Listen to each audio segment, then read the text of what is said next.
धर्मराज युधिष्ठिर ने कहा, हे केशव, आषाढ़ शुक्ल एकादशी का क्या नाम है?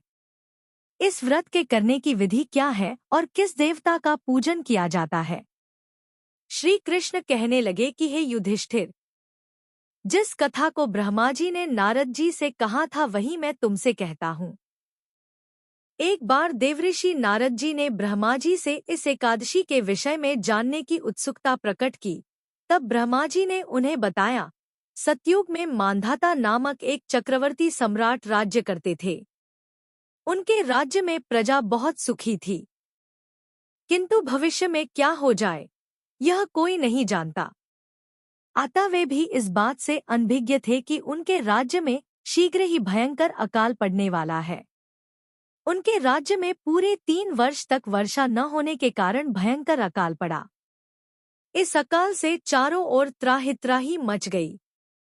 धर्म पक्ष के यज्ञ, हवन, पिंडदान, कथाव्रत आदि में कमी हो गई। जब मुसीबत पड़ी हो तो धार्मिक कार्यों में प्राणी की रुचि कहाँ रह जाती है। प्रजा ने राजा के पास जाकर अपनी वेदना की दुहाई दी। राजा तो इस स्थिति को लेकर पहले से ही दुखी थे। वे सोचने लगे कि आखिर मैंने ऐसा कौन सा पाप कर्म किया है जिसका दंड मुझे इस रूप में मिल रहा है। फिर इस कष्ट से मुक्ति पाने का कोई साधन करने के उद्देश्य से राजा सेना को लेकर जंगल की ओर चल दिए। वहां विचरण करते करते एक दिन वे ब्रह्मा जी के पुत्र अंगिरा ऋषि के आश्रम में पहुंचे और उन्हें साष्टांग प्रणाम किया।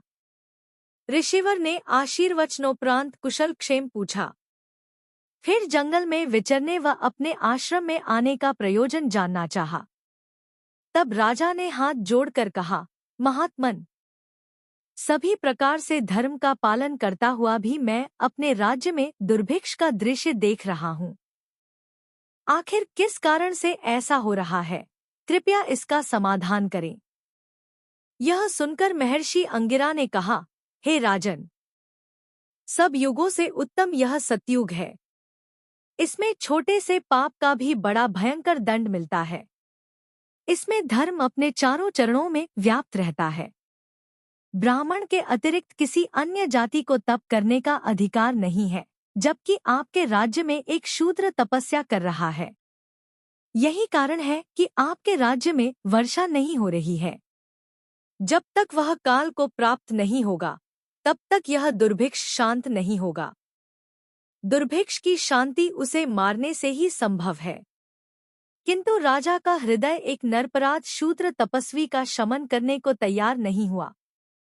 उन्होंने कहा, हे देव, मैं उस निरपराध को मार दूं, यह बात मेरा मन स्वीकार नहीं कर रहा है। कृपा करके आप कोई और उपाय बताएं। महर्षि अंगिरा ने बताया, आषाढ़ माह के शुक्ल पक्ष की एकादशी का व्रत करें। इस व्रत के प्रभाव से अवश्य ही वर्षा होगी। राजा अपने राज्य की राजधानी लौट आए और चारों वर्णों सहित पद्मा एकादशी का विधिपूर्वक व्रत किया। व्रत के प्रभाव से उनके राज्य में मूसलधार वर्षा हुई और पूरा राज्य धनधान्य से परिपूर्ण हो गया। ब्रह्मा वैवर्त पुराण में देवशयनी एकादशी के विशेष महात्म्य का वर्णन किया गया है। इस व्रत से प्राणी की समस्त मनोकामनाएं पूर्ण होती हैं।